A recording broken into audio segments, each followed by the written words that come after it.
एक प्रकारे दबंग व्यक्तिमत्व म्हणून व्लादिमीर पुतिन यांना राजकीय दृष्टिकोनातून पाहिलं जातं।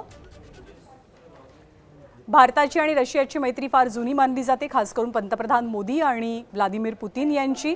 त्याच पुतिन यांचं भारत भूमीवरती जेव्हा आगमन होत आहे तेव्हा पंतप्रधान नरेंद्र मोदी स्वतः उपस्थित आहेत।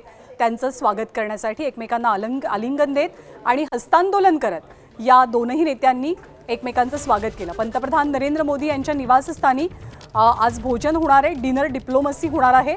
पुतिन भारतामध्ये पोहोचलेले आहेत।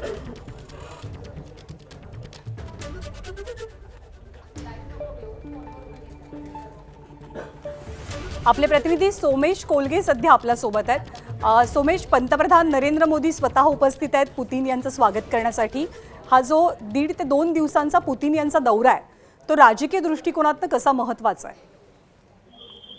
ज्ञानदा, पुतिन यांचा दौरा भारताच्या दृष्टीने जितका महत्त्वाचा आहे तितकंच जगातही या दौऱ्याकडे लक्ष लागलेलं आहे। कारण व्लादिमीर पुतिन यांच्या विरोधात सगळ्या जगातील पाश्चात्य देशांनी अमेरिकेने प्रतिबंध लावलेले असताना सुद्धा रशियासोबत भारताचे संबंध तसेच होते। त्याशिवाय विशेष म्हणजे दरम्यानच्या काळात एकदा पुतिन यांनी भारतात येणं टाळलं होतं, कारण आंतरराष्ट्रीय न्यायालयाने त्यांच्या विरोधात वॉरंट जारी केलेलं होतं।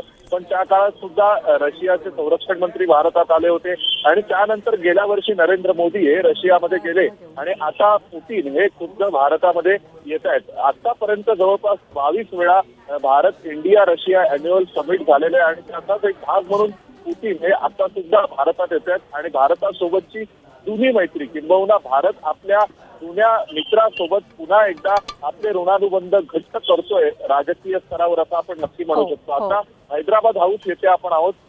पुतिन पहिल्यांदा भारतात आल्यानंतर आता राष्ट्रपती भवनात जाणार आहेत। हैदराबाद हाऊस इथे तयारी सुरू आहे, कारण भारताचे जे अधिकृत स्टेट गेस्ट असतात ते स्टेट गेस्ट हे कधीही हैदराबाद हाऊस मध्येच त्यांच्यासोबतचे बैठका आणि चर्चा होतात। इथे भारत आणि रशिया, पुतिन आणि नरेंद्र मोदी हे दोघे जण जॉईंट प्रेस स्टेटमेंट देणार आहेत उद्या। त्याशिवाय पुतिन हे महात्मा गांधींच्या समाधीला आदरांजली वाहण्यासाठी राजघाटावरही जाणार आहेत। त्यानंतर मग इथे येऊन भारताच्या आणि त्यांच्या द्विपक्षीय चर्चा होतील। दरम्यान राजघाटवर नरेंद्र मोदी आणि पुतिन हे दोघेच जण केवळ वैयक्तिक स्तरावर एकमेकांसोबत गप्पा मारणार आहेत आणि तिथे एकत्र खेळणार आहेत, फिरणार आहेत। त्यानंतर मग जेव्हा ते हैदराबाद हाऊसला येतील त्यावेळी हा अधिकृत कार्यक्रम सुरू होईल।